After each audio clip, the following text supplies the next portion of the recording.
fún yín lẹ́rìí. Wọ́n fẹ́ pa wá ni, wọ́n fẹ́ pa wá, wọ́n fẹ́ gbalẹ̀ wa. Ó lè take wọn ní 500 years, ó lè take wọn ní 2000 years. That is their aim and objective. Wọn ò dẹ̀ ní kúrò lórí nǹkan tó fẹ́ ṣe. Làwa náà ṣe gbọ́dọ̀ máa sọ fún àwọn ọmọ àrọ́mọdọ́mọ wa pé nǹkan báyìí làwọn ènìyàn fẹ́ ṣe. Ẹ má súnmọ́ ẹ̀sìn báyìí, irọ́ ni. Táwa náà bá ti sọ fún àwọn ọmọ wa láti ilẹ̀, kò sẹ́ni tó lè brainwash wọn. Tá a ti sọ gbogbo àṣírí yìí fún wọn, tẹ́nibọ̀dì bá fẹ́ brainwash wọn, wọ́n á béèrè question. Ẹ wo àwọn ọmọ ilé kéwọ́ bọ́n ṣe ń lù wọ́n. They are breeding terrorists. Torí àwọn ọmọ yẹn tó bá dàgbà, àwọn ọmọ yìí wọ́n ní ọmọ tá a kọ́ ló máa gbélé tá a kọ́ tà. Àwọn ọmọ yìí náà máa wá kógun jà wá. Àwọn èèyàn wọ̀nyí, àwọn mùsùlùmí yìí náà máa pe àwọn agbésùmọ̀mí wá pé máa bọ̀. Wọn ò fẹ́ gbà lẹ́rọ̀, ẹ wá pa wọ́n. Àwọn tó lè ràn wá lọ́wọ́ àwọn ìjọba ni. Àwọn ìjọba ò dẹ̀ ready àti ràn wá lọ́wọ́. Àwa dẹ̀ la máa ranra wa lọ́wọ́. Kò síbì kankan, kò sẹ́ni tó fẹ́ save wa o. Ẹ wo bí gbogbo wa ṣe ń sá kiri. Ẹ wo àwọn ọ̀lẹ wa Afghanistan, ẹ wo bọ́n ṣe ń sá kiri. Ibi tí wọ́n fẹ́ bá ilẹ̀ Yorùbá dé gangan ni everybody máa ìfòòró. Ó wà nínú Quran náà. Ẹ bá wọn jà, ẹ fòòró wọn tí kò fi ní sí nǹkan mímọ́ tí gbogbo ẹ̀sìn dẹ̀ máa fi jẹ́ ti Allahu. Ó wà nínú Quran.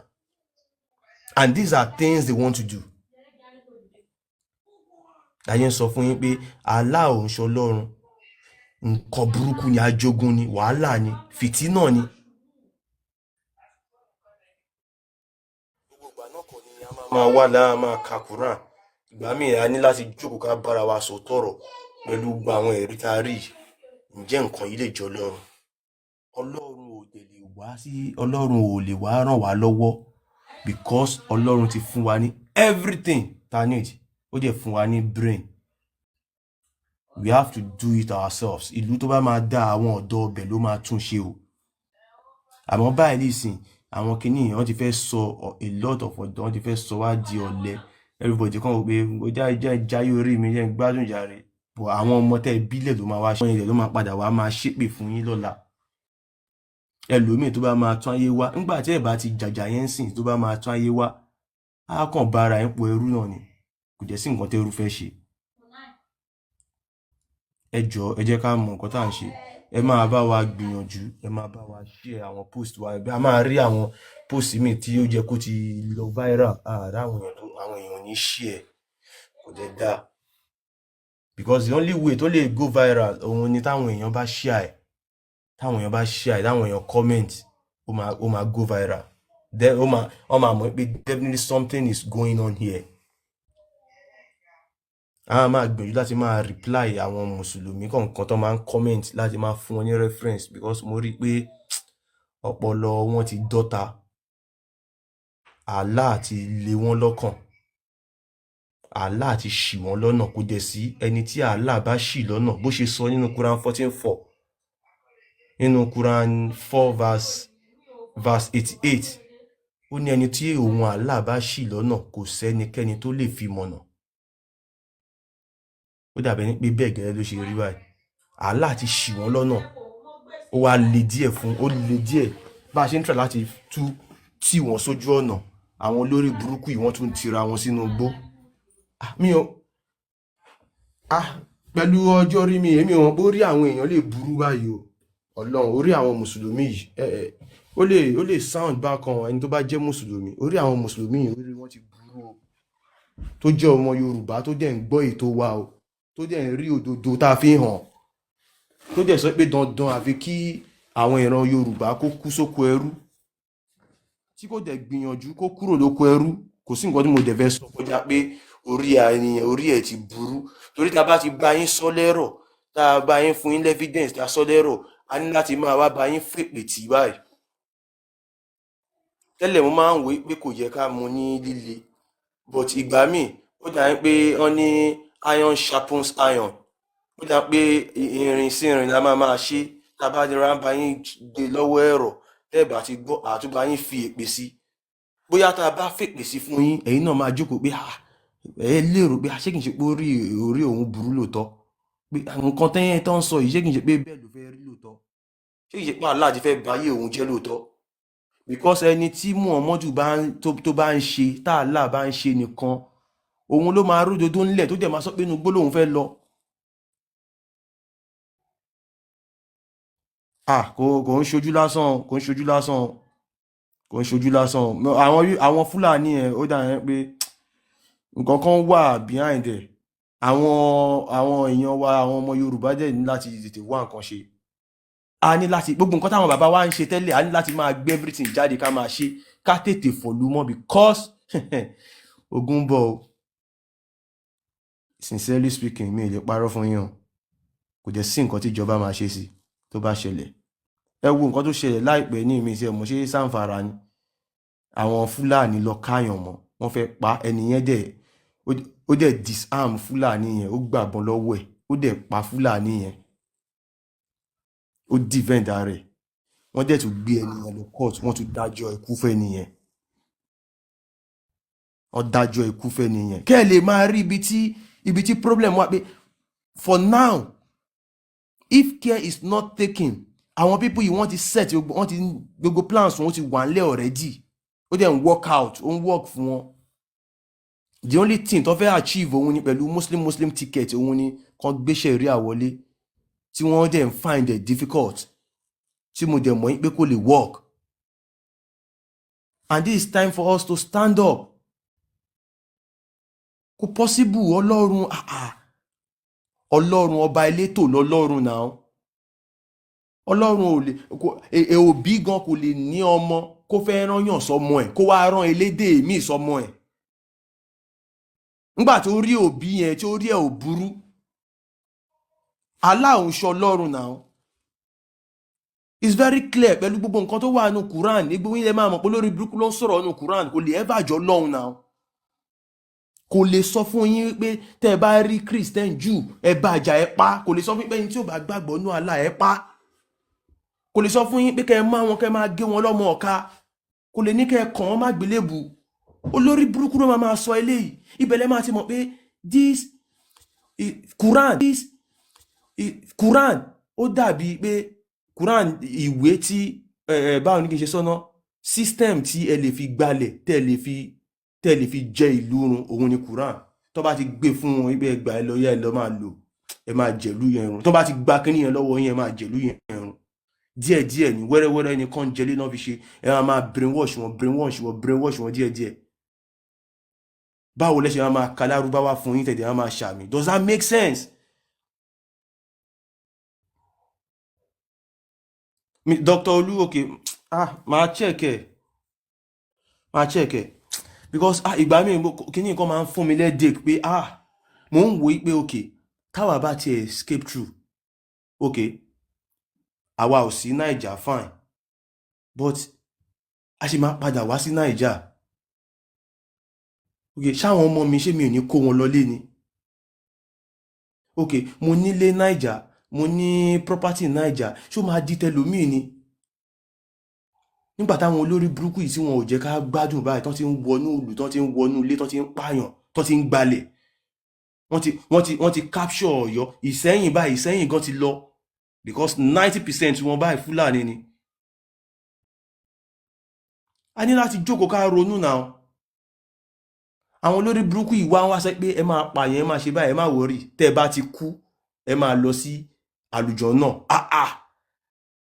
ẹgbẹ́ tí kò máa ṣe pé ó rí àwọn èèyàn burú lóòótọ́ tí ẹ jẹ́ ká jọ máa wo kíní yìí o ìwọ nǹkan tó bá ti táwọn kan bá fi lè sọ fún ẹ pé tó o bá kú o níbì kankan tó ń lọ o ní èrè kan tó fẹ́ jẹ àmọ́ kó o tó jẹ èrè yẹn tó fẹ́ jẹ yẹn o gbọ́dọ̀ kú ó yẹ kó o ṣe mọ̀ pé orí ẹ ti burú náà because tó o bá ti kú your brain everything is gone kí wọ́n tó bí ẹ o mọ bí tó wà ṣe bí ńgbà tó dàgbà tó gbọ́n lo tó mọ̀tún yàtọ̀ sósì tó o bá ti kú you are gone tán bá dáná sun ẹni o ẹran ló jẹ ẹni o wọ́n sin ẹni o you don't know tó o bá ti kú o ti lọ náà ẹ̀mí ti padà síbi tó ti wà náà àwọn kan wá ní tó bá kú o máa gbá 72 virgin wà á máa bóbìnrin sùn nǹkan ọmọkùnrin yẹn ò ní wálẹ̀ ó máa lé síbẹ̀ ó jẹ́ belief trash yìí lẹ́nu àwọn tí kò ń ṣe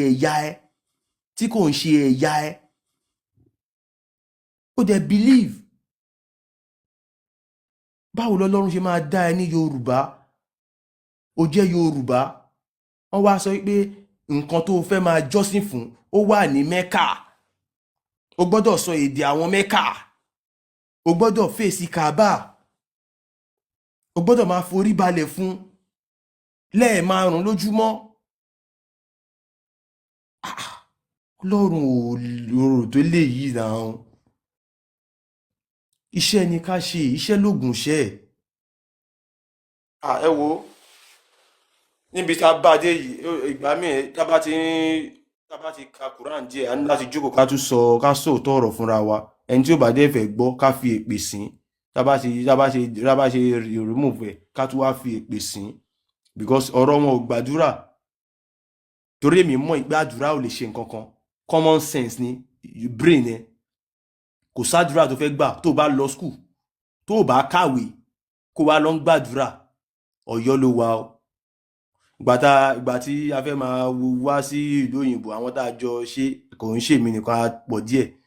Mo ṣe the right thing, mo dẹ̀ submit. Àwọn kan náà wọ́n believe náà báwọn ṣe the right thing. Ṣé bí nǹkan tí mo ṣe làwọn náà ṣe. Àwọn kan tí ìgbà tí wọ́n fún wọn lọ́n sọ fún mi báwọn gbàwẹ̀, báwọn kan gbàwẹ̀, àwọn kan láti ìgbà táwọn ti submit báyìí làwọn ti bẹ̀rẹ̀ sí gbàwẹ̀. Èmi dẹ̀ submit, mo dẹ̀ ń ṣe fàájì mi, mo ń jẹun. Everything there work fine. If you do the right thing, things will fall into places for you. O ní di wa ń gbàdúrà, nǹkan tó yẹ kó o ṣe ń gbàdúrà. Tẹ́ bá fẹ́ ṣe meeting Nàìjíríà, àdúrà. Tẹ́ bá parí meeting, àdúrà. Tẹ́ bá fẹ́ ṣiṣẹ́, àdúrà. Tẹ́ bá irọ́ ni now. Irọ́ ni now. Àwọn people yìí ti surround wa gan. Bóyá àwọn èèyàn ò mọ̀, wọ́n ti surround wa gan. And the only thing òun ni pé ká liberate àwọn èèyàn. We have to move people out of that fucking religion. Wọ́n gbọ́dọ̀ kúrò, wọ́n gbọ́dọ̀ mòótọ́, wọ́n gbọ́dọ̀ mòdodo. Ẹ gbọ́dọ̀ tàn mọ́lẹ̀ sí fún wọn, ẹ gbọ́dọ̀ jẹ́ kán mọ̀ pé àwọn àfáà yín wọ́n ti gbowó, wọ́n ń tàn yín ni, wọ́n ti ta ọjọ́ ọ̀la yín, wọ́n ti fi yín trade. Wọ́n ń tàn yín ni, wọ́n ti ta ọjọ́ ọ̀la yín, wọ́n ti fi yín trade. Àwọn people yìí ti fi wá trade, wọ́n ti ta oko ẹrú ni, wọ́n ń tà wá lóko ẹrú ni. Àmọ́ tí wàhálà ẹ̀ bá dé, àwọn tó ti gbowó lé ní wọ́n ń jayé, wọ́n ń kọ́mọ wọn kúrò ní Naija. Àmọ́ ṣá máa wá ilẹ̀ wa máa wá dilẹ̀ onílẹ̀ ni. Kí n sọ yìí, kí n dúró, kí n jẹ́ kẹ́lòmíì sọ̀rọ̀. Mo kàn mọ̀ pé tí ẹ bá ti gbẹ́ ní àáfàá wọlé, tá a fún lẹ́rìí tó wá parọ́, tó rí òdodo tó parọ́, èpè la máa fi sìn.